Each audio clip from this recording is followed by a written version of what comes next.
Hello everyone. আজি পুনৰ ডিসকাশনৰ বাবে আহিছো নন-ষ্টপ জিকে MCQ সিৰিজৰ পাৰ্ট 8 আপোনালোকে যদিহে আগৰ পাৰ্টসমূহ চোৱা নাই তেন্তে ডেসক্ৰিপচন বক্সত লিংক সমূহ দি দিছো তাতে গৈ গোটেই কেইটা পাৰ্ট চাব পাৰিব আহক আমি আজিৰ কোৱেশ্চন আনসাৰখিনি ডিসকাস কৰো আজিৰ প্ৰথম কোৱেশ্চনটো আছে ধুধৰ আলি was constructed during the reign of Ahom king ধুধৰ আলি কোনজন আহোম ৰজাৰ দিনত নিৰ্মাণ কৰা হৈছিল প্ৰতাপ সিংহ গদাধৰ সিংহ ৰুদ্ৰ সিংহ শিৱ সিংহ ইয়াৰ শুদ্ধ উত্তৰ হ'ব option B Gadadhar Singha next question which of the following cities was declared the cleanest in India for 7 consecutive years recently হেহতিয়াকৈ তলৰ কোনখন চহৰক ক্ৰমাগত সপ্তম বৰ্ষৰ বাবে ভাৰতৰ আটাইতকৈ পৰিষ্কাৰ চহৰ হিচাপে ঘোষণা কৰা হৈছে গেংটক সুৰাট ইন্দোৰ শিমলা ইয়াৰ শুদ্ধ উত্তৰটো কি হ'ব অপচন সি ইন্দোৰ ইন্দোৰ ক'ত আছে ইন্দোৰ চহৰ আছে মধ্যপ্ৰদেশত আৰু ইন্দোৰ চহৰ সপ্তমবাৰৰ বাবে ক্ৰমাগত সপ্তমবাৰৰ বাবে ক্লিনেষ্ট সিটি অফ ইণ্ডিয়া বঁটা লাভ কৰিছে question number 143 the headquarters of Assam Sahitya Sabha is located in Assam সাহিত্য সভাৰ মুখ্য কাৰ্যালয় ক'ত অৱস্থিত Sivasagar Jorhat Guwahati Dibrugarh the answer is option B Jorhat next question Akbari was written by আইন আকবৰী কোনে ৰচনা কৰিছিল আবুল ফজল আকবৰ আমিৰ খুসৰু মীৰ হাসান শুদ্ধ উত্তৰটো কি হ'ব শুদ্ধ উত্তৰ হ'ব option A Abul Fazal next question what does the white color of the Indian national flag to signify ভাৰতীয় জাতীয় পতাকাৰ বগা ৰঙে কি সূচায় courage growth unity peace কোনটো হ'ব অপচন ডি ভাৰতীয় জাতীয় পতাকাৰ যেটো বগা কালাৰ হে বগা কালাৰে শান্তি বা পিস সূচায় next question which of the following article of Indian constitution deal with the right to education দিয়া ভাৰতীয় সংবিধানৰ কোনটো অনুচ্ছেদ শিক্ষাৰ অধিকাৰৰ লগত জড়িত ইয়াৰ কাৰেক্ট আনসাৰ কি হ'ব option C article 21A question number 147 which of the following is not a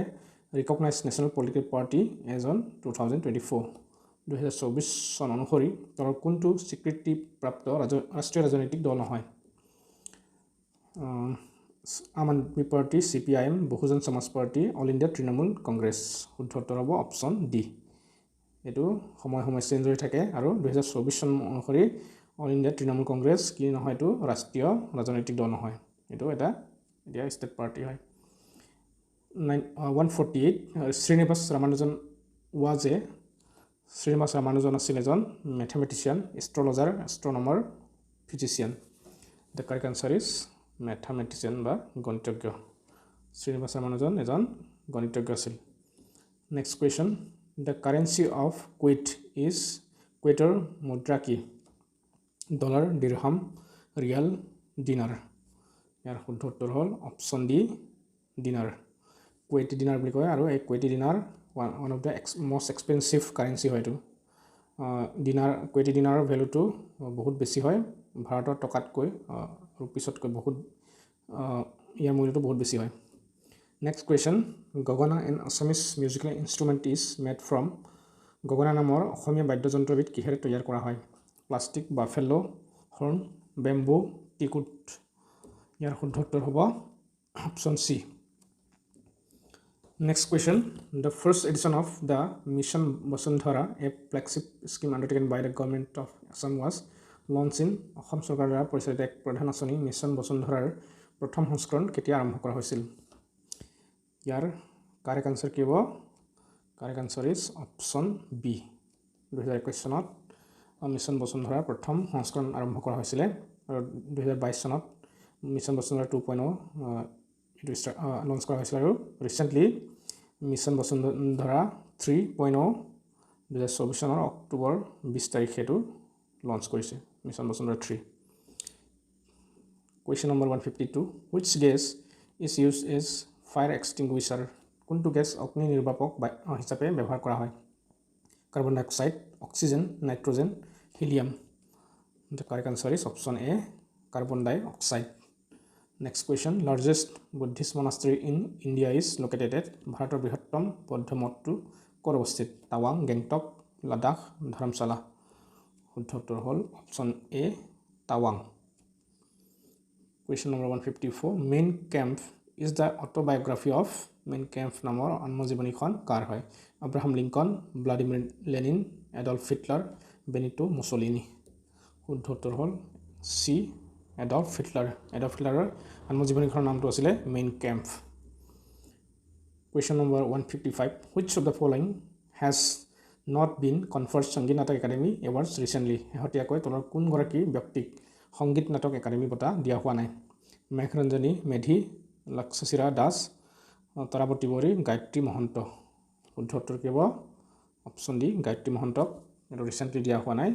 বাকী এই তিনিগৰাকী ব্যক্তিক মেঘৰঞ্জনী মেধি লক্ষশিৰা দাস তৰাৱতী বৰী গোটেই কেইগৰাকীক ৰিচেণ্টলি সংগীত নাটক একাডেমী বঁটা দিয়া হৈছে Question number 156 Hornbill Festival is celebrated in which of the following states তলত দিয়া কোনখন ৰাজ্যত হৰ্ণবিল উৎসৱ উদযাপন কৰা হয় মণিপুৰ নাগালেণ্ড ত্ৰিপুৰা মেঘালয় শুদ্ধ উত্তৰ হ'ল option B Nagaland next question which of the following is a private sector bank তলৰ কোনটো ব্যক্তিগত খণ্ডৰ বেংক নহয় বেংক হয় ব্যক্তিগত খণ্ডৰ এইটো প্ৰাইভেট সেক্টৰ বেংক কোনটো হয় IDBI bank Indian overseas bank Canara bank UCO bank শুদ্ধ উত্তৰ কি হ'ব অপশ্যন এ আইডিবিআই টো আগতে যদিও এইটো পিএসইউ আছিলে পাব্লিক সেক্টৰ বেংক আছিল কিন্তু 2019 ত এইটো পুনৰ কি কৰা হ'ল আইডিবিআই বেংকক এইটো প্ৰাইভেট সেক্টৰ কৰা হ'ল এতিয়া এলআইসি 51% শেয়াৰ আছে আগতে গভৰ্ণমেণ্টৰ 51 আছিল সেইকাৰণে এতিয়া এইটো প্ৰাইভেট সেক্টৰ হৈ গ'ল 158 How many digits are there in an Aadhaar card এখনত কেইটা সংখ্যা থাকে 10টা 12টা 14টা 16টা শুদ্ধ উত্তৰ হ'ল B12 আধাৰ কাৰ্ড এখনত 12টা ডিজিট থাকে Question number 159 Which of the following international organizations has its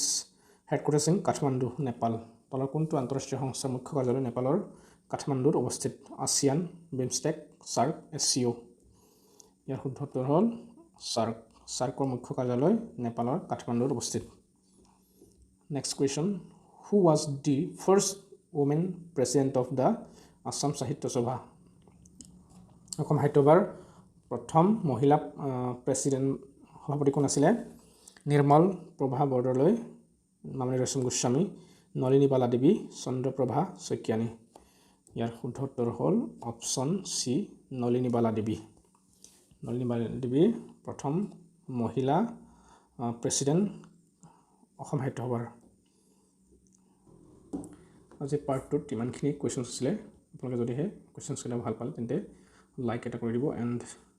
subscribe কৰিবলৈ নাপাহৰিব যাতে মই দিয়া ভিডিঅ'বোৰ আপোনালোকে সময়মতে পাই থাকে থ্যাংক ইউ ফৰ ওয়াচিং